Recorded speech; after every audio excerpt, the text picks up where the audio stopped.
본문 말씀은 하나님께서 종말론적으로 인류가 다 마지막 완성되는 새하늘과 새 땅이 그 완성되는 그날에 일어날 일을 이사야가 예언한 것입니다. 나의 모든 거룩한 산에서 상함도 없고 해치는 것도 없고 물이 바다를 채우듯이 주님을 아는 지식이 온 땅에 가득 차는 그날이 이 새하늘과 새 땅이 완성되는 날인데, 인류 역사 속에서 이 말랐던 이 역사 속에 하나님의 그 은혜의 강물이 차고 넘쳤던 시기가 있습니다. 여러분, 역사는요 항상 차가운 물이 한편에 흐르고요, 그 한편으론 따뜻한 물이 흐릅니다. 그래서 그 차가운 물을 우리가 한류라고 부른다면, 따뜻한 물은 역사는 난류라고 부를 수 있어요.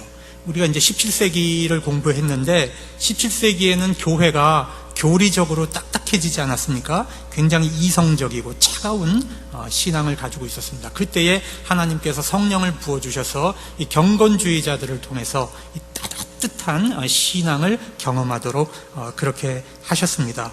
그때 하나님과 인격적으로 만나는 중생의 역사가 굉장히 많이 일어났고요. 18세기는 계몽주의 시대입니다.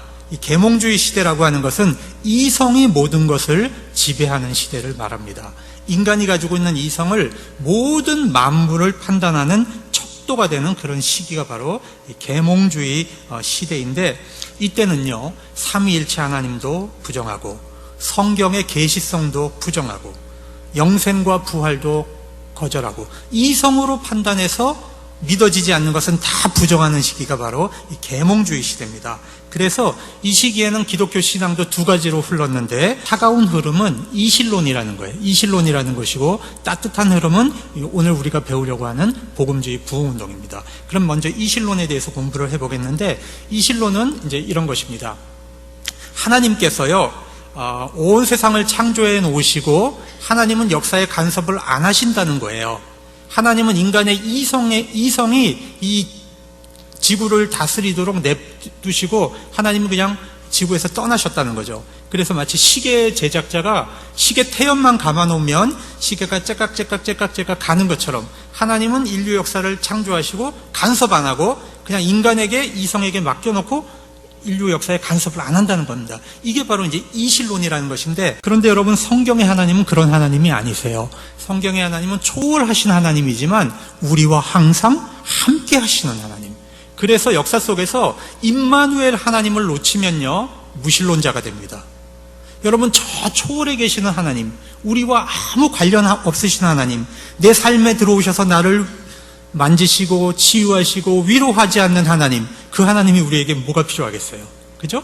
그러니까 이실론자들은, 초월만 믿는 사람들은 무신론자가 되고 맙니다. 그 대표적인 사람이 이제 볼테르라고 하는 철학자였는데, 이 사람은 원래 이제 프랑스의 카톨릭이었다가 그 다음에 이제 루터교로 개종을 했어요. 루터교로 개종을 했다가 이 사람은 이제 이실론자가 되었다가 결국에는 이제 무신론자가 됐어요. 그래서 이제 이 볼테르가 유명한 철학자인데 이런 얘기를 합니다. 인간의 이성이 발달하면 200년 안에 성서는 다 없어지고 말 거다. 내가 장담한다. 이렇게 얘기를 했습니다. 그런데 놀랍게도 이 볼테르의 집이 프랑스 성서공회가 됐어요. 세속화 시대인데요. 그 철학사적으로 보면 이때 신학은 이 자유주의 신학이 이제 막 풍성했어요. 자유주의 신학에 대해서 제가 말씀드릴 텐데, 그때 또 하나의 따뜻한 흐름이 뭐가 흘렀냐면, 이 선교 운동이 일어나서 19세기에 온 지구촌 구석구석에 하나님의 복음이 들어가는 그 놀라운 일이 일어났습니다. 그래서 역사는 항상 차가운 흐름이 있으면 어떤 흐름이 있다고요? 따뜻한 흐름이 있다. 그래서 우리가 역사를 한쪽 면만 보면 안 돼요. 항상 차가운 면이 있으면 항상 따뜻한 흐름이 있는 것이 늘 하나님이 역사하시는 그런 역사입니다. 우리가 이제 복음주의라고 얘기를 하는데, 도대체 복음주의라는 게 뭔가? 많은 분들이 복음주의가 뭐예요? 그러면 잘 대답을 못 합니다. 모르면서 사용하는 거예요. 네 가지로 이제 대답을 하시면 되는데, 첫 번째, 십자가 중심주의. 이 복음주의자들은요, 무엇보다도 예수님의 십자가가 나의 대속의 죽음이라는 것을 믿는 거예요. 예수 그리스도의 십자가의 죽음으로 내가 구원받았다라고 하는 것을 믿는 것, 이것이 바로 이 복음주의자들의 첫 번째 고백입니다. 두 번째 따라하십시다. 성경주의. 이 성경이 인간의 이 종교 체험의 산물이 아니라 하나님이 우리에게 주시는 말씀이라고 하는 걸 믿는 것, 그것이 바로 복음주의입니다. 아시겠죠? 세 번째, 회심주의. 회심주의는 뭐냐면 하나님을 머리로 아는 게 아니에요. 지식으로 아는 게 아니고 뭘로 알아요? 마음으로. 하나님과 나와 인격적인 만남의 경험이 있는 것, 그것이 회심인데요. 중생이라고도 하고 있죠. 중생의 체험이 있는 것, 이것이 바로 이 복음주의자들의 세 번째 특징입니다. 네 번째 특징은 자, 따라합시다. 활동주의. 복음주의자들은 가만히 있지 않아요. 전도를 하든지 선교를 하든지 봉사를 하든지 아니면 이 사회에 참여를 해서 역사를 바꾸어 놓든지 무언가 움직인다는 겁니다. 절대 가만히 앉아서 그냥 나 구원받으면 됐지, 그렇게 있질 않고 움직인다는 겁니다. 복음주의자들은. 그래서 우리가 이 네 가지 특징이 바로 이 복음주의자들의 특징입니다. 자, 하나님께서 이 18세기에 이 성령을 역사 속에 부어주셨는데 바로 이 복음주의 운동을 통해서 하나님이 역사 속에 큰 성령의 불길을 이제 부어주셨어요. 그 일에 쓰임받은 사람이 여러분이 잘 아는 존 웨슬리입니다. 존 웨슬리. 이분은 원래 성공회 목사의 아들로 태어났습니다. 그런데 그 당시에 18세기의 성공회는 영적인 무기력증에 빠져 있었습니다. 이성을 강조하고 아무런 선교 활동도 하지 않았습니다. 그리고요, 그 당시에 성공회는 국가 종교다 보니까 가진 사람의 종교예요. 왕족의 종교고 귀족의 종교고 돈 있는 사람의 종교지, 가난한 민중들이 교회에 들어오면은 어디 앉아 있을 자리가 없었어요. 헌금 많이 내는 사람은 여기 가운데 앉고, 조금 내는 사람은 조금 뒤편에 앉고, 가난해서 아무것도 가져올 수 없는 사람들은 저 뒤편에 구석에 그렇게 앉았어요. 자기 자리가 있었어요. 자기 자리가. 여러분 생각해 보세요. 교회 오는 것도 정말 참 부담스러운 이 부담스러운 가난한 사람들이 헌금 못 낸다고 그것까지 차별당하니까 이 교회 오고 싶은 마음이 있겠습니까? 없겠습니까? 없어지는 거예요. 그리고요, 이 성공의 그 당시 18세기는 산업혁명이 일어나서 도시 빈민들이 굉장히 많이 생겼거든요. 이제 산업화가 일어나니까 민중들이 이제 농촌에서, 우리나라 산업화 일어나듯이 많은 사람들이 농촌에서 이제 도시로 올라와서 빈민을 형성하고 사는데, 이 성공회가 이 가난한 사람들에게 복음을 전할 이 자세는 준비가 되어 있지 않았습니다. 바로 이렇게 차가운 종교가 일어나고 있을 때에 하나님께서는 이 존 웨슬리를 들어서 하나님의 일꾼으로 사용하시게 됩니다. 또 역사 속에서 유명한 분이 이 수잔나예요. 웨슬리 어머니 수잔나인데 장장 19명의 자녀를 기르었어요. 그런데 이 수잔나가 얼마나 영특한 여인이었냐 하면 라틴어, 불어, 스페인어, 이태리어를 아주 능통하게 했어요. 자기 자녀들을 자기가 직접 가정교육을 시켰고, 또 규칙적인 생활, 기도 생활을 아주 엄격하게 훈련을 시켰어요. 그래가지고 이 자녀들이 자라면서부터 아주 신앙에 아주 훈련이 철저하게 되도록 그렇게 이제 자녀들을 잘 길러서 훌륭한 일꾼들을 이제 만들었는데, 그래서 웨슬리는 이제 그 당시에 수재들만 가는 옥스퍼드 대학에 가서 옥스퍼드에서 이제 홀리 클럽이라고 하는 그 서클을 만들어서 그 안에서 이제 공부하고 성경 공부하고 기도하는 그런 이제 모임을 하다가 성공의 이제 목사로 이제 성직자로 안수를 받습니다. 그리고 이제 미국 조지아주에 이제 선교사로 청빙을 받아가지고 이제 배를 타고 가는 도중에 큰 풍랑이 일어나죠. 여러분이 잘 아시는 이야기입니다. 그래가지고 거의 배가 이제 파산 직전에 가는데 이 웨슬리는 두려워가지고 이제 벌벌 막 떠는 겁니다. 무서워가지고. 그런데 우리가 지지난주에 배웠던 이 경건주의자들, 이 모라비안들은 평신도 26이 모여서 하나님을 찬양하는 거예요. 하나님을 찬양하는 이 찬송을 부르는 거예요. 그 공포 속에서 웨슬리가 크게 충격을 받았어요.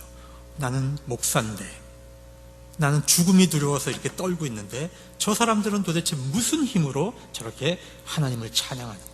그렇게 해가지고 미국에 도착한 다음에 이 모라비안 지도자를 찾아갔어요. 그래서 어떻게 그렇게 용기 있게 찬양을 할 수가 있습니까? 물으니까 모라비안 지도자가 이렇게 질문을 했습니다. 당신은 예수 그리스도가 구세주인 것을 아십니까? 구원의 확신이 있습니까? 자기는 목사인데, 자기는 목사 애들로 태어나서 평생을 교회에서 자랐는데 그 말이 그렇게 자기에게 생소하게 들리고 그 말에 대해서 확신이 없는 것을 자기가 발견하고 큰 충격을 받았어요. 도대체 나는 뭔가?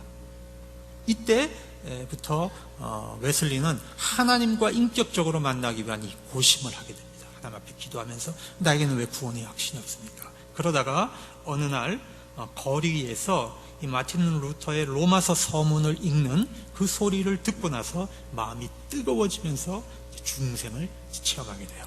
그리고 나서 이 웨슬리가 이제 부흥운동을 막 일으키게 되거든요. 하나님이 이제 쓰시기 시작하는 거죠. 성령의 사람이 됐기 때문에 이 사람을 통해서 이제 성령의 활동을 하시는데, 감리교회를 이제 창설해서 이제 활동을 합니다. 사실상 이 웨슬리는 감리교를 분리할 생각은 없었어요. 성공회에서 감리교를 분리하려고 하진 않았는데, 성공회에서 이제 존 웨슬리를 파면하게 됩니다. 왜냐하면 원래 성공회는 교구 제도가 있기 때문에 그 교구 목사는 교구 일만 해야 됩니다. 그런데 웨슬리는 남의 교구 가가지고 막 그 부흥 집회를 하거든요. 그러니까 왜 너 남의 구역을 침범하냐? 이 교회법상 이게 이제 문제가 되기 시작했어요. 그때 웨슬리가 한 유명한 말이 있죠. 온 세계가 나의 교부다. 그래서 웨슬리는 50년 동안 야외 설교를 했거든요. 평생 4만 번 설교를 했고 25만 마일을 말 타고 여행했는데 자기 인생의 4분의 1을 말 위에서 보냈습니다. 말 타고 여행을 하면서 전도를 했기 때문에 그가 죽을 때에는 12만 5천 명의 감리교 신자와 1,500명의 감리교 설교자가 생겨났습니다. 웨슬리의 설교하는 모습이고요. 이제 웨슬리가 실내 집회하는 모습을 그려놨습니다. 그런데 이제 감리교 신학은 우리 장로교 신학하고 조금 다릅니다. 이 그림을 보시면 이제 잘 알 수 있는데, 장로교회는 인간이 완전히 타락했다고 봅니다. 그런데 감리교에서는 인간에게는 타락했지만 그래도 자유의지가 남아있다. 그래서 이 어린아이들이 태어나자마자 죽으면 그 어린아이는 지옥에 가지 않는다. 어린아이는 이제 죄가 없다. 그런 교리를 가지고 있고요. 예정론을 받아들이지 않고 또 예정론을 믿는 사람들은, 철저하게 믿는 사람들은 예수 그리스도가 구원받을 사람만을 위해서 이제 돌아가셨다. 이제 그렇게 주장을 했어요. 이 칼빈주의자들, 극단적 칼빈주의자들은. 감리교에서는 그렇지 않다. 예수 그리스도는 모든 사람을 위해서 돌아가셨다. 그리고 성령의 역사에 대해서도 은총이 내려오면 장로교인들은 저항할 수 없다. 하나님의 은총에 대해서는 저항할 수 없다. 그런데 감리교인들은 인간은 자유의지로 받아들일 수도 있고 안 받아들일 수도 있다. 그거는 인간의 자유의지다. 그렇게 인간의 자유의지를 많이 강조하는 것이 감리교의 특징인데, 그러다 보니까 이제 웨슬리는 완전성화를 이야기하죠. 인간이 죽기 전에 완전성화를 이룰 수도 있다. 그건 가능성으로 두는 거예요. 다 그렇다는 게 아니라 가능성으로 두는 겁니다. 그러나 이 복음주의자들의 성령의 활동을 통해서 이제 개신교인들 사이에서는 서로 이단 정죄하고 교파를 가지고 정죄하는 그런 일이 사라지게 됩니다. 왜? 감리교에서도 복음주의 운동이 일어나고 장로교에서도 복음주의 운동이 일어나면서 이 교리가 중요한 게 아니다. 예수 그리스도의 복음이 더 우선한 것이다. 그것을 강조하다 보니까 서로 교단 정죄하는, 이단 정죄하는 것이 역사 속에서 이제 사라지게 됩니다. 그 다음에 우리가 두 번째로 중요한 인물이 조지 위트필드라는 분이에요. 영국에서 태어났고요. 역시 이제 옥스퍼드 대학을 다녔어요. 아주 가난한 가정에서 태어났는데 아주 재능이 탁월해서 옥스퍼드 대학에 들어가서 웨슬리와 처음엔 함께 활동을 했습니다. 그런데 이 조지 위트필드는 칼빈주의자였어요. 그러니까 장로교 신학을 가지고 있었습니다. 예정론을 받아들였어요. 그러다 보니까 웨슬리하고는 같이 활동하기가 어려워져서 독자적으로 이제 부흥운동을 이끌었는데, 이 조지 위트필드는 뭐로 유명하냐면요, 그 목소리가 정말 천상의 목소리였대요. 천상의 그 홀리 보이스를 가지고 있어가지고 이 3만 명 앞에서 마이크 없이 말씀을 증거할 수 있어요. 조지 위트필드는 이제 영국과 미국에서 부흥운동을 이끌었고요. 수많은 사람들을 하나님 앞으로 인도하는 이제 탁월한 전도자였습니다. 그리고 이제 미국이 낳은 아주 탁월한 그 부흥사가 있었는데 이 사람이 바로 이제 조나단 에드워드라는 분이에요. 이제 미국에서 1차 대각성 운동의 이제 지도자였는데 이분의 신학이 굉장히 중요해요. 오늘 우리가 이제 제가 핵심을 두고 말하려는 게 이분의 신학인데 보십시오. 그 당시는 계몽주의 시대죠. 이 계몽주의 시대는 이성을 강조하는 시대예요. 그런데 이 부흥운동이 막 일어나니까 부흥운동은 또 뭘 강조하죠? 감성을 강조하죠. 그러니까 이 이성과 감성이 막 충돌하게 됐어요. 그래서 이 조나단 에드워드는 어떤 신학을 발전시켰냐 하면 이성과 이 감성을 조화시키는 신학을 발전시켰어요. 그래서 신앙 안에서 우리에게 이성도 중요하고 정서도 중요하다. 근데 어떻게 중요하냐? 잘 보시죠. 이성의 역할은 우리가 하나님의 속성을 이해하는 것은 감성으로 하는 게 아니에요. 뭘로 하죠? 이성으로 하는 거예요. 하나님은 우리에게 이성을 주셨어요. 이성으로 하나님의 속성을 이해하는 거예요. 그런데 하나님을 체험하는 건 뭘로 해요? 마음으로 하는 거예요. 그러니까 우리의 머리와 마음이 다 사용되어서 하나님을 알게 되는 거예요. 그래서 이 조나단 에드워드 신학이 굉장히 성숙한 신앙입니다. 그런데 조나단 에드워드는 감정이 다 훌륭한 게 아니다. 감정은 성령이 주시는 거룩한 감정이 있고 때로는 사탄이 주는 열광주의적 감정이 있다. 이걸 잘 구분해야 되는데 그것은 뭐가 하냐? 성령이 주시는 이성, 성령의 감동을 받은 이성을 가지고 좋은 감성인지 잘못된 감성인지 분별할 줄 알아야 된다. 이게 뭐냐? 따라합시다. 영분별의 능력. 그렇습니다. 이 모든 교인들은 영분별의 능력이 있어야 돼요. 이거를 잘못하면 우리가 굉장히 잘못된 신앙을 가질 수가 있어요. 그러면 이 조나단 에드워드가 이제 성령의 역사가 나타날 때에 이것이 성령인지 잘못된 역사인지 판단하기 어려운 때가 있다. 어떤 때인가 이제 잘 보자는 거예요. 이 교회 안에서 혹은 부흥 집회에서 비범하고 특이한 일이 나타날 수 있어요. 예를 들면 울음을 운다든지 실신을 한다든지 입신을 한다든지 이런 치유가 일어난다든지 기적이 일어난다든지 여러 가지 그 초자연적인 현상이 일어날 수가 있는데 그것이 다 성령의 역사는 아니라는 겁니다. 또 그렇다고 해서 그것이 다 잘못된 역사도 아니라는 거예요. 그거는 성령의 역사일 수도 있고 아닐 수도 있다는 거예요. 우리가 그게 중요해요. 무조건 성령의 역사다. 이게 초자연적이기 때문에 무조건 성령의 역사다. 그러면 안 된다는 거예요. 성령의 역사일 수도 있고 아닐 수도 있다. 그러니까 일어날 때 사람들이 실수할 수도 있다는 거예요. 그렇기 때문에 실수만 보고 판단하지 마라. 그러면 도대체 어떤 것이 성령의 역사인가? 그것은 성경이 증거한다는 겁니다. 그래서 여러분 이걸 보세요. 자, 따라봅시다. 성령의 역사를 분별하는 기준은 요한일서 4장에서 나타나는데 따라하십시다. 예수 충만. 두 번째, 성경 충만. 성경 충만. 성령의 역사가 일어나면 말씀을 사모하는 역사가 일어나요. 말씀을 거부하고 막 기도만 하고 그게 아니라 기도와 함께 말씀을 사모하는 역사가 일어난다. 네 번째 따라합시다. 진리 충만. 네. 성령의 역사가 일어나면 이 성경의 진리, 바른 교리, 바른 신학을 배우고 싶어져요. 배우고 싶어져요. 네 번째, 거룩 충만. 성령의 역사가 일어나면 죄를 깨닫고 회개하는 역사가 일어나요. 죄에 대해서 민감해져요. 전에는 죄인지 몰랐어. 그런데 성령을 받고 나면 죄가 깨달아져요. 여러분, 그래서 이 1907년도 우리나라 대부흥운동이 일어날 때 이 사람들이 회개한 목록을 보니까 이런 게 나와. 내 아내를 사랑하지 않은 것, 죄를 고백합니다. 그 전까지는 아내를 사랑하지 않은 게 죄인 줄 몰랐어. 그게 무슨 죄야? 그냥 인간적으로 좋아지지가 않는데, 그런데 성령을 받고 나니까 아내를 사랑하지 않는 게 죄구나 하는 것이 깨달아지더라. 민감해진다, 죄에 대해서. 자, 다섯 번째, 사랑 충만. 사랑 충만. 자, 요한일서 4장 1절에 보면 영을 다 믿지 말고 오직 영들이 하나님께 속하였나 시험하라 그랬고요. 요한일서 4장 3절, 예수를 시인하지 않는 영은 하나님께 속한 것이 아니다. 예수 충만. 두 번째, 하나님이 보내시니 하나님의 말씀을 아나니 이는 하나님이 성령을 한량없이 주심이라. 두 번째는 성경 충만. 세 번째, 하나님을 아는 자는 우리의 말을 듣고, 사도의 말이죠, 진리의 영과 미혹의 영을 이로써 아느니라. 진리 충만. 네 번째, 예수 그리스도의 이름과 성령 안에서 씻음과 거룩함과 의롭다 하심을 얻었느니라. 거룩 충만. 다섯 번째, 사랑하는 자들아 우리가 서로 사랑하자. 사랑은 하나님께 속한 것이라. 보이는 형제를 사랑하지 않으면서 보이지 않는 하나님을 사랑할 수 없다. 사랑 충만.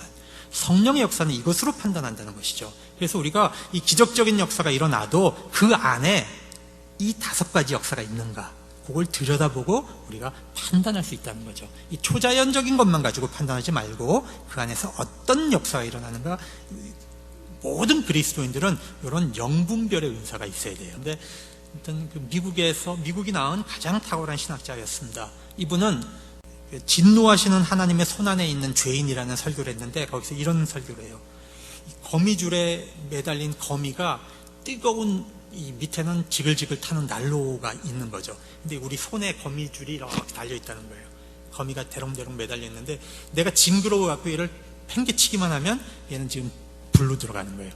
우리의 이 죄인의 모습이 바로 하나님 손안에 거미줄처럼 대롱대롱 매달려 있는 우리의 실존이 바로 그런 존재라는 거예요. 하나님이 우리가 너무 역겨워서, 우리의 죄가 너무 역겨워서 한 번만 뿌리치면 우리 다 지옥에 떨어질 수밖에 없다. 긴급하게 회개하지 않으면 우리는 다 지옥에 갈 수밖에 없다. 이 설교를 하셨는데요, 이 조나단 에드워드는 그렇게 탁월한 설교자가 아니에요. 학자입니다. 그래서 큰 안경을 쓰고 그냥 읽어나갔어요, 메시지를. 읽어나가는 메시지를 듣고 수많은 사람들이 막 뒤집어지고 넘어지고 하는 그런 부흥의 역사가 일어났어요. 하나님, 재미있는 에피소드가 많은데 그 시대는요, 아기가 주일날 태어나면은요, 주일날 부부관계를 했다, 이런 미신이 있었어요. 근데 조나단 에드워드 목사님이 아기가 나면 주일날 자주 태어나는 거예요. 그러니까 교인들이 이 목사님이 은혜롭지 못하게 그랬다. 그래서 목회지에서 여러 차례 쫓겨나셨어요. 그런데 아무튼 하나님께서 그렇게 이제 들어서 쓰셨고, 워낙 또 탁월한 신학자이다 보니까 프린스턴 신학교에 이제 학장으로 초빙을 받아서 가셨는데, 그 당시에 우두가 나왔어요. 천연두 아시죠? 예방접종. 그러니까 뭔가 이게 누군가 실험을 해줘야 됩니다. 천연두 예방접종을 맞고 그것이 이제 부작용이 생겨서 세상을 떠나셨는데, 이 조나단 에드워드의 자손 중에 미국을 움직이는 수없이 훌륭한 인물들이 나왔죠. 뭐 부통령, 뭐 대법원장, 뭐 수많은 학자들, 변호사들이 이쪽 가문에서 굉장히 많이 나왔습니다. 19세기로 가보죠. 19세기는 우리가 이제 세속화 시대, 또 자유주의 신학이라고 하는 차가운 흐름이 있었어요. 여러분이 잘 아시는 대로 다윈이죠. 다윈의 이제 종의 기원. 그래서 진화론 개념이 이제 이때 나왔고, 칼 막스도 이제 이때 등장을 하게 됩니다. 그리고 이제 슐라이에르 마허라고 하는 이제 자유주의 신학의 아버지라고 하는 사람인데, 도대체 자유주의는 뭐냐? 쉽게 얘기하면, 간단하게 얘기하면 이 성경을 하나님의 계시로 보지 않고 인간의 종교 체험으로 보는 거예요. 인간의 종교 체험을 모아놓은 것이다. 이성적으로 볼 때 하나님의 말씀으로 받아들이지 않는 겁니다. 두 번째는 이성을 진리 판단의 기준으로 삼는 거죠. 하나님의 말씀보다. 그리고 세 번째는 인간 예수 그리스도를 강조하는 거예요. 예수 그리스도가 훌륭한 분인데, 아주 윤리적인 분인데, 하나님의 아들은 아니다. 하나님의 아들은 아니고 우리의 훌륭한 모범생이다. 우리가 따라가야 할 모델이다. 이렇게 인간적인 예수님만 보는 거예요. 신적인 예수님 보지 않고. 그것이 바로 이제 자유주의 신학의 특징입니다. 그러면 이제 19세기의 뜨뜻한 흐름, 하나님께서 어떻게 따뜻하게 움직이셨는가 보겠습니다. 1차 대각성 운동은 아까 우리가 공부했던 조나단 에드워드하고 이제 조지 위트필드, 이분을 통해서 이제 미국이 한번 꾸어지죠. 성령의 불로 한번 꾸어집니다. 그렇게 해서 정치적으로는 독립전쟁을 할, 부흥운동이 일어나고, 그 다음에 영국으로부터 이제 독립을 하는, 그래서 미국이 이제 성장하게 되는 계기가 바로 이 1차 대각성 운동이에요. 두 번째로는 2차 대각성 운동이 일어나는데, 이 2차 대각성 운동은 어떤 상황에서 일어났냐면, 독립전쟁을 하면서 사람들이 전부 고갈됐어요. 이 영이 다 고갈돼 버렸습니다.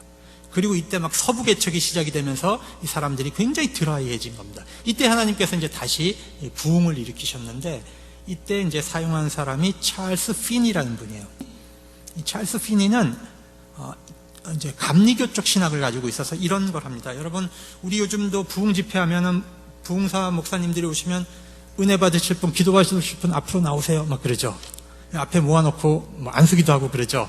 이 방법을 제일 먼저 쓴 사람이 핀입니다. 그 전까지는 조나단 에드워드는 이렇게 가르쳤어요. 부흥은 하나님의 주권이다. 그러니까 우리 장로교인들은 부흥 운동을 일으키기 위해서는 기도로만 준비해라.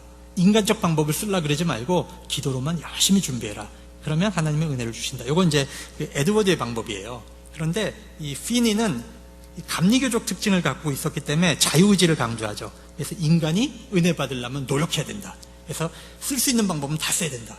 저는 두 가지 방법 다 좋다고 생각합니다.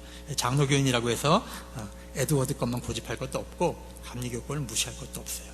자기가 은혜 받으면 돼요. 근데 이제 피니는 부흥을 뭐라고 했는지 한번 볼게요. 요 그림이 바로 이제 서부에서 막 그 부흥 운동이 일어나는 최초의 장면이에요. 부흥은 첫 번째, 자기 죄를 자각하는 겁니다. 죄를 깨달아야 돼요. 죄가 깨달아지지 않는 교회는 절대로 부흥이 일어나지 않습니다. 두 번째는 타락한 그리스도인들이 회개를 해야 됩니다. 교회 안에서 회개가 일어나야 교회가 부흥이 돼요. 세 번째, 우리 그리스도인들의 믿음이 새롭게 거듭나야 됩니다. 과거에 믿던 믿음 말고 오늘 지금 하나님과 나와의 관계, 내가 어떤 믿음을 가지고 있는가, 이것이 새로워져야 한다는 겁니다. 네 번째, 이 믿음을 가지고 우리가 죄를 이겨보는 경험을 해야 돼요. 우리가 맨날 죄의 습관에 눌려 살잖아요. 그죠? 오늘만큼은 내가 이거 끊어야지. 인간이 약해서 또 뭐 넘어갈지언정 오늘만큼은 내가 하나님 앞에서 좀 끊어봐야지. 이걸 좀 한번 단절해봐야지. 이렇게 해서 나를 누르고 있는 죄를 내가 이겨보는 경험, 이런 것이 교회 안에서 일어날 때, 여러분, 이렇게 교회가 각성할 때 그 다음에 믿지 않는 죄인들의 구원이 뒤따라온다는 거예요. 그러니까 부흥은 피니는 뭘 중요시하냐면 이 그리스도인들이 준비하는 걸 강조한다 그랬잖아요. 하나님의 역사이기도 하지만 하나님이 역사하시기 위해서 우리가 준비를 해야 되는데 무슨 일을 해야 되느냐? 죄를 회개하고 믿음을 새롭게 하고 우리가 죄를 끊어내는 그런 삶이 우리 안에 일어날 때 성령의 역사를 통해서 부흥이 뒤따라온다. 이렇게 보았던 겁니다. 우리는 굉장히 귀담아 들어야 할 그런 메시지인 것입니다. 여러분, 이 피니의 2차 부흥 운동을 통해 가지고 이 서부가 이제 복음화되기 시작했어요. 굉장히 많이. 그리고 서부가 복음화된 다음에 이제 미국이 남북 전쟁이 일어나요. 그래서 또 한 번 드라이해지죠. 미국이. 그래서 하나님이 또 누구를 쓰냐면 이제 무디를 씁니다. 무디를 통해서 도시에 복음을 전하는데, 이분이 이제 무디예요. 무디가 이제 말 타고 가는 그런 장면이고요. 예. 무디의 큰 사역 중에 하나는 이 대학 안에다가 YMCA를 세워가지고 이제 각 대학교회가 다 이제 YMC 활동을 하게 했는데 그 YMC 출신자들이 선교사로 자원하기 시작한 겁니다. 이 성령의 불을 받아가지고 내가 선교사로 나가겠다. 이렇게 자원을 해서 이때부터 이 세계 선교 운동은 혁명적 변화가 일어나요. 그 전까지만 해도 선교사들의 수준이 전반적으로 낮았습니다. 학벌도 좀 낮았고 교육 수준도 낮았는데 이 대학생들이 각성을 하고 선교를 하면서 선교의 수준이 굉장히 질이 높아졌어요. 그래서 우리나라에 오신 초기 선교사들 있죠. 이분들의 많은 수가 다 이 대학 YMCA 출신들입니다. 뭐 알렌도 그랬고요. 게일, 뭐 언더우드, 뭐 이런 사람들이 다 이 당시에 그 무디의 그 부흥 운동의 영향을 받아가지고 결신을 하고 내가 이제 하나님께 내 일생을 바치겠습니다. 선교사로 살겠습니다. 그래서 이 수천 명의 대학생들이 전 세계로 쏟아져 나가기 시작했습니다.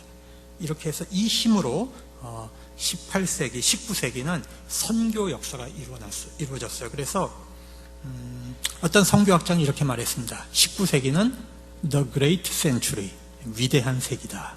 위대한 세기다. 물이 바다를 덮음같이 그리스도를 아는 지식이 온 세계 곳곳에 이제 퍼져나가게 된 것이죠. 이게 이제 대학 YMCA 지도자들이었는데요.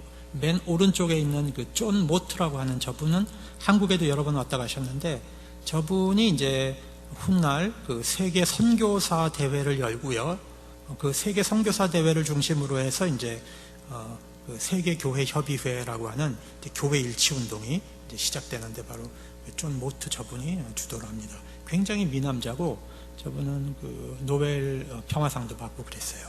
그래서 아시아, 아프리카, 태평양, 남미 대륙에 복음을 전파하게 됐습니다. 다만 아쉬운 점은 이 시기가 바로 제국주의 팽창의 시기죠. 그래서 기독교를 전하는 국가들이 식민지 침략을 같이 한 겁니다.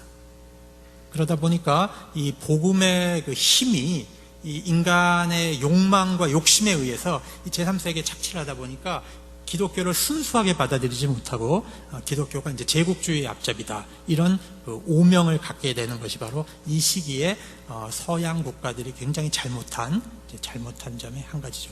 오늘날까지도 아시아, 아프리카의 많은 이슬람 국가들이 기독교를 못 받아들이는 이유 중에 하나가 식민지 착취를 했다는 거죠. 기독교 국가들이 대표적인 케이스가 아편 전쟁 같은 겁니다. 여러분, 선교사를 보내놓고 아편을 팔아먹으면 어떡하라는 얘기입니까? 그렇죠? 이런 것이 바로 이제 서양 기독교, 서양 선교의 가장 큰 약점이라고 볼 수가 있습니다.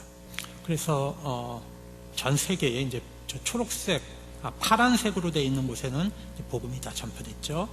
다만 이제 이슬람 국가와 불교 국가, 이제 무신론 국가만이 이제 우리가 복음을 더 집중해야 되는 이제 장소가 되고 있습니다. 이분은 이제 로버트 레이크스라는 분인데, 우리가 지금 주일학교 이제 교회가 다 운영하잖아요. 이분이 최초로 주일학교 운동을 시작했던 분이에요. 그래서 이 주일학교 운동, 교회가 있는 곳은 주일학교가 있죠.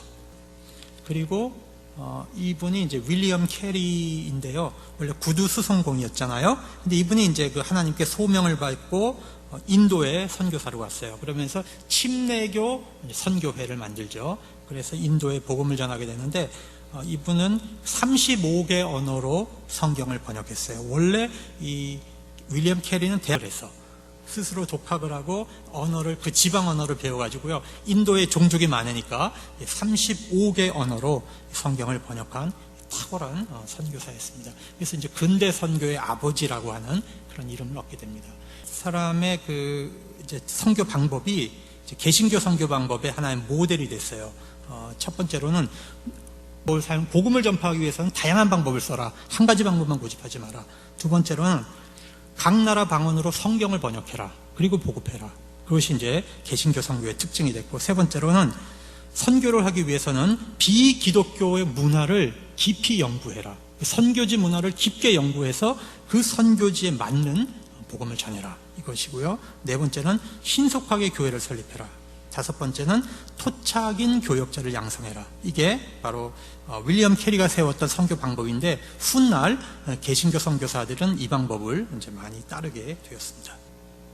이분이 굉장히 이제 재밌는 분입니다. 여러분, 그 스코틀랜드 선교사인데 최초로 교육을 통해 갖고 선교를 했어요. 인도에는 카스트 제도가 있어가지고 이 가난한 그 불가촉 천민들은 예수를 믿는데, 이 브라만 계통들, 제사장, 귀족들은 예수를 안 믿는 겁니다. 그러니까 이들에게 전도하기 위해서는 뭘 해야 되는가? 교육으로 접근하자. 그래서 이분이 영어 학교를 세웠어요. 영어 학교를 세워서 귀족 자녀들을 영어로 교육하는 그런 학교를 세우니까 이제 브라만들이 학교를 오기 시작한 겁니다. 영어 배우려고. 그래서 이 사람이 영어를 가르치면서 복음을 전한 거죠. 그래서 오늘날 그 인도의 귀족 출신 기독교 가문의 뿌리는 바로 이 알렉산더 더프에 의해서 복음이 전파된 겁니다. 이분이 이제 굉장히 재밌는 역사가 있는데, 1816년에 자기가 10살 때에 헌금 바구니가 돌았어요. 이렇게. 근데 자기가 주머니에 돈이 한 푼도 없거든요. 하나님께 드릴게. 그래서 우리가 잘 아는 이야기 있죠. 그 헌금 바구니 위에 올라 앉은 거죠. 하나님 절을 바칩니다. 이 이야기의 주인공이 바로 이 사람이에요. 이 알렉산더 더프예요. 유명한 사람입니다. 그래서 이분이 선교사를 마치고 이제 스코틀랜드 에든버러로 돌아와서 선교학이라고 하는 학문을 최초로 시작하게 되는 분입니다. 그 다음에 이분이 이제 미국 선교사로 최초로 미얀마, 지금의 버마에 선교를 했던 유명한 선교사입니다. 그 다음에 로버트 모리슨.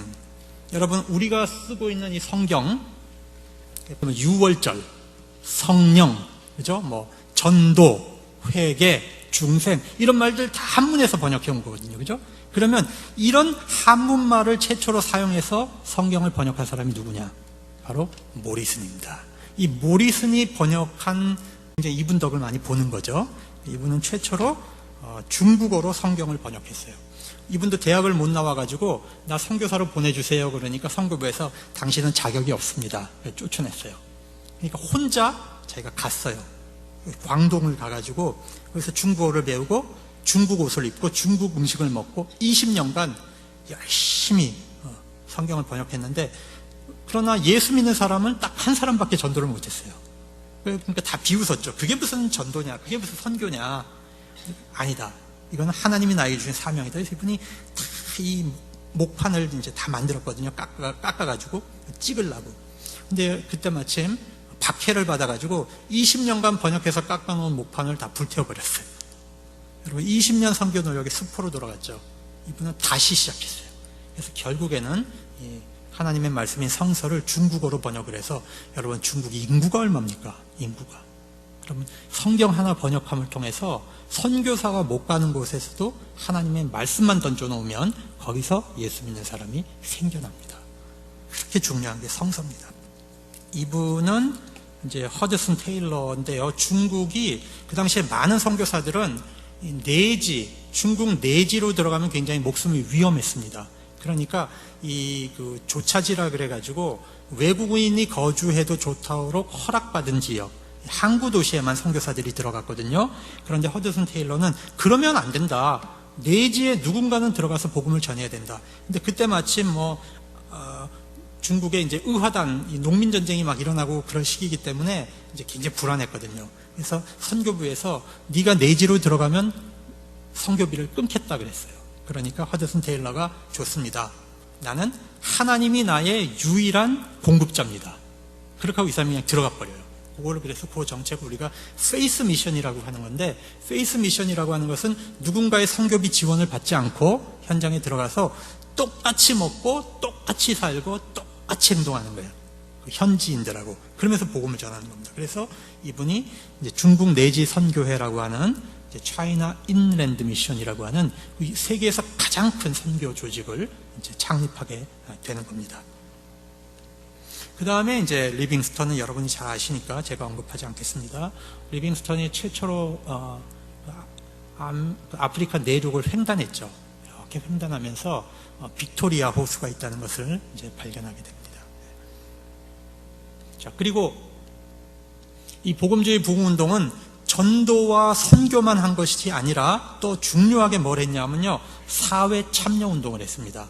그래서 이 복음주의 부흥운동으로 인해서 빈민 구제 활동, 일자리 제공, 병자를 보살피고 학교를 세우고 민중을 계도하고 이 사회의 어두운 부조리를 깨뜨리고 정의와 평등을 세우는 일들이 굉장히 많이 일어납니다. 그래서 대표적인 인물로 존 하워드인데, 이분은 이제 감옥 개량의 아버지라고 불릴 정도로 유럽의 이 인권의 사각지대인 감옥을 다 뒤바꿔 놓는 그런 놀라운 일을 했고요. 또 복음주의자였던 그 윌리엄 윌버포스, 이 사람은 이제 영국 의회를 움직여서 노예제도, 흑인 노예제도를 법적으로 철폐하게 하는 일을 했습니다. 자, 이제 결론으로 가겠습니다. 오늘날 현대 선교의 중요한 5가지 원리가 있어요. 이거 굉장히 중요합니다. 여러분, 우리는 교회가 굉장히 잘못 오해하고 있는 것은 이 봉사하는 일이 있죠. 사회에 섬기는 일을 전도의 수단으로 생각하는 것이 굉장히 잘못된 겁니다. 왜냐하면 오늘날 현대인들은요, 교회가 하는 일의 동기를 굉장히 의심합니다. 예를 들면 우리가 이제 이렇게 차 대접을 하잖아요, 그죠? 그러면 이 차를 받아 먹으면서 이 사람들이 무슨 생각을 하겠습니까? 저 사람들이 나를 교회로 꼬셔가려고 차를 주지. 딱 그렇게 생각을 합니다, 그죠? 그러니까 일단 그 동기가 의심받으면 아무 효과가 없습니다, 봉사는. 그렇죠? 그러니까 너무나 교회가 오랫동안 그렇게 해왔기 때문에 믿지 않는 사람들은 교회가 하는 일의 동기를 의심합니다. 그러니까 이 봉사라고 하는 것은 그리스도의 순수한 사랑에서 우러나와서 봉사를 해야지, 이거를 무슨 저 사람을 교회로 끌어가기 위한, 전도하기 위한 수단으로 생각을 하고 봉사를 하게 되면 그것은 아무런 그리스도의 사랑의 효과가 나오지를 않는다는 점입니다. 한국교회가 너무 많이 이 봉사를 전도의 수단으로 이용했어요. 그렇기 때문에 더 이상 그리스도인들이 행하는 사랑이 그 동기를 의심받고 있는 겁니다. 여러분, 이런 현실 속에서 이 사랑이, 그리스도의 이 섬김이 뭐냐, 사회봉사와 섬김이 뭐냐, 그거는 그리스도의 사랑을 실천하는 것 그 자체가 선교입니다. 우리가 자꾸 사회봉사와 전도를 분리시켜가지고 이것을 이분법적으로 사고했기 때문에 기독교의 봉사가 그 질이 떨어져 버렸어요. 그래서 우리가 지금부터라도 정말 그리스도의 사랑으로 사람을 사랑하고 그 사람의 마음을 움직이는 건 성령에게 맡겨야 됩니다. 그렇게 하지 않고 인간적인 의지와 노력으로 사람을 데려오려고 하면 그거는 동기가 의심받기 때문에 참 저는 좋지 않겠다. 저는 이렇게 봉사할 때 좀 이렇게 교회 노란 색깔의, 노란 컬러의 빨간색으로 무슨 교회 탁 찍어갖고 봉사하는 거 나 좀 안 했으면 좋겠어요. 그거 안 해도 교회에서 하는지 알거든요. 무슨 교회에서 나와서 하는지 다 안다고요. 이제 사람들이 다 알아요. 그럼 우리가 차라리 안 하고 할 때 더 이게 그 전도 효과가 있지 않겠나. 예. 좀 이렇게 드러내지 말고 우리가 좀 봉사를 했으면 좋겠다. 이게 선교다. 이제 그런 말씀 드리고 싶고, 두 번째는 선교의 목적을 두 가지입니다. 개인의 영혼을 구원하는 것과 하나님의 나라를 전파하는 건데, 여러분, 예수님께서 전파하신 것이 하나님 나라잖아요. 그죠? 회개하라, 천국이 가까워왔다. 그렇기 때문에 이 땅에 하나님 나라 전파하는 일과 전도하는 일을 자꾸 분리해서 생각하지 말자. 그리스도가 처음 하신 게 하나님 나라 활동입니다. 그래서 영혼 구원이 우리가 우선적으로 해야 될 일이지만 상황에 따라서는 사회봉사를 먼저 우선되게 할 수도 있다라고 하는 겁니다. 선교할 때. 자, 세 번째, 선교의 주인공은 누굽니까? 교회입니까? 하나님입니까? 하나님이세요. 우리가 하나님 선교라는 말을 쓰는데 우리가 여태까지 선교는 교회가 하는 거라고 생각하고 하나님을 뒷전으로 이렇게 미루어 놨어요. 근데 사실은 교회가 선교하는 게 아니고 교회는 하나님이 선교하시는데 도구로 사용되는 거예요. 우리가 이 개념을 바로 잡아야 됩니다. 그렇지 않으면 어떤 결과가 벌어지냐면 교회 성장을 하기 위해서 선교를 수단으로 써요. 여러분, 왜 선교해요? 교회 성장시키려고. 그러면 목적이 교회 성장이고 수단이 선교가 돼버려요. 이건 앞뒤가 바뀌어버렸어요. 왜 우리가 교회가 성장해야 됩니까? 선교하기 위해서. 이렇게 돼야 정상이거든요, 신학적으로. 그러니까 하나님의 일을 하기 위해서 교회가 성장해야 되는 거죠. 그게 이제 신학적으로 맞는 거예요. 그래서 순서로 우리가 이제 교정하자는 거죠. 선교를 해서 교회를 성장시킨다. 교회 성장됐어요? 그럼 그 다음 뭐 하죠? 어차피 선교해야 되잖아요. 그죠? 그러니까 이게 선교를 위해서 교회가 존재한다. 우리가 그거를 바로 잡아야 된다는 겁니다. 그 다음에 네 번째, 문화를 존중하는 선교를 해야 된다. 아까도 윌리엄 캐리가 그 현장의 그 문화를 충분히 공부하고 선교해야 된다 그랬잖아요. 그래서 하나님은 문화와 언어를 선교의 도구로 사용하십니다. 그래서 우리가 그 현지 문화를 공부해야 되지만 어떤 문화와 이데올로기를 또 절대화하면 안 되죠. 절대화하면 안 됩니다. 그런데 서구 선교사들이 실패했던 것이 그 문화 우월주의였어요. 문화 우월주의. 백인들만이 하나님께 굉장히 특별한 민족이다라는 의식이 19세기에 있었습니다.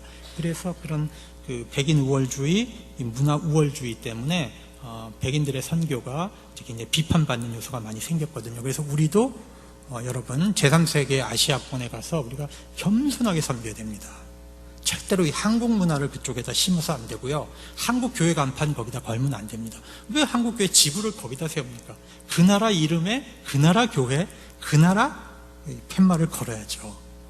그 나라 현지 문화를 존중해야지만 선교가 됩니다. 그렇지 않으면요, 현지 사람들은 돈 때문에 교회에 오는 경우가 굉장히 많아요. 정말 그리스도의 복음이 들어가지 않는다는 겁니다. 그래서 돈으로 하는 선교, 힘으로 하는 선교, 문화로 하는 선교는 굉장히 위험하다는 겁니다. 지금으로부터 한 30년 전 경북 어떤 이제 유교 마을입니다. 유교가 굉장히 센 마을에 어떤 목사님이 들어가서 이제 개척을 했는데 6개월 만에 쫓겨났어요. 마을 어른들한테 이제 쫓겨났습니다. 그리고 이제 그 후임자로 이제 안명호 목사님이라는 분, 우리 교단 목사님이에요. 가셨습니다. 근데 이분은 6개월 동안 뭐 했냐면 예수 믿으세요 소리 한마디 안 했어요. 돌아다니면서 새벽같이 일어나서 다니면서 논에서 어른 보면 무조건 90도 각도로 인사해 봅니다. 무조건 90도로 인사하고, 어른들이 그 밭에서 일하면 들어가서 그냥 무조건 걷어붙이고 도와드리는 거예요. 근데 이제 6개월이 지나니까 그 마을에서 제일 어른이 불렀어요. 불러서, 안 선생 나 좀 보세요. 우리가 자네가 그 교회 목사인 줄 다 알아. 아는데 자네 하는 걸 가만히 지켜보니까 어른을 알아. 어른을. 예의가 있어. 당신 같은 사람이 들어와서 하면은 괜찮아. 교회 하라고. 그래갖고 이분이 거기 개척을 했어요. 그 3년 동안 교회를 굉장히 안정되게 이제 교회를 개척을 했습니다. 그리고 나서 이제 후배에게 이제 물려주고 자기는 그 지역을 나왔어요. 그리고 이분이 어디로 갔냐면 미국으로 가서 미국의 그 인디안 마을로 들어갔습니다. 인디안 마을로. 그리고 한 10년 동안 연락이 되질 않았는데 10년 만에 나타났는데 이분이 뭐가 됐냐면 그 마을의 부주장이 됐어요. 이분이 뭐 했겠어요? 가서 또 그거 한 거예요. 그거. 그 지역의 문화를 존중하면서 그걸 얻은 거예요. 저 사람은 얻은. 그러나 절대 여러분 인디안 마을의 백인은 절대 전도 못하죠. 백인들이 들어가서 전도 못합니다. 이분은 그 마을에 들어가서 지금도 있어요. 거기 안명호 목사님이라고 유명한 분입니다. 우리 교단에 굉장히 성공적인 이제 선교사인데, 이분의 이 그 선교 방식, 이 성육신의 방식, 그죠? 문화를 완전히 넘어서고 또 자기를 이제 낮추는 이런 선교 방식이 이제 통한다는 겁니다. 그리고요, 마지막으로는 우리가 이제 이 타종교를 어떻게 이제 우리가 선교할 건가, 그 부분에 있어서 여러분 이제 타종교에 대해서 기독교가 3가지 태도가 있어요. 첫 번째는 배타주의입니다. 타종교인을 적으로 보는 겁니다. 적으로 보는 거. 두 번째는 다원주의가 있죠. 모든 종교가 다 구원이 있다. 이거는 이제 이 앞에 2가지 방식은 우리 기독교가 둘 다 취해서는 안 되는 방식이에요. 그러니까 배타주의도 좋지 않은 방식이고, 또 두 번째는 우리가 기독교가 절대 받아들일 수 없는 방법이고, 다원주의는. 세 번째 방식이 이제 포용주의인데, 포용주의는 이런 겁니다. 타종교인을 우리의 이웃으로 받아들이는 겁니다. 그리스도의 사랑으로 따뜻한 이웃으로 받아들이는 겁니다. 그리고 예의를 갖추고 우리가 신앙적 대화를 해야 됩니다. 여러분, 대화하지 않고 그냥 예수 믿으세요? 선포하고 가는 것 이제는 안 됩니다. 이건 100년 전에 한 거예요. 선교사들이. 이게 오늘날에도 되질 않습니다. 여러분, 오늘날 복음 못 들어서 예수 안 믿는 사람 있어요? 없습니다. 여러분, TV만 켜면 다 나와요. 복음은 다 들었습니다. 왜 예수를 안 믿느냐? 교회 안 다니는 사람들의 60%가 교회를 다녀본 경험이 있어요.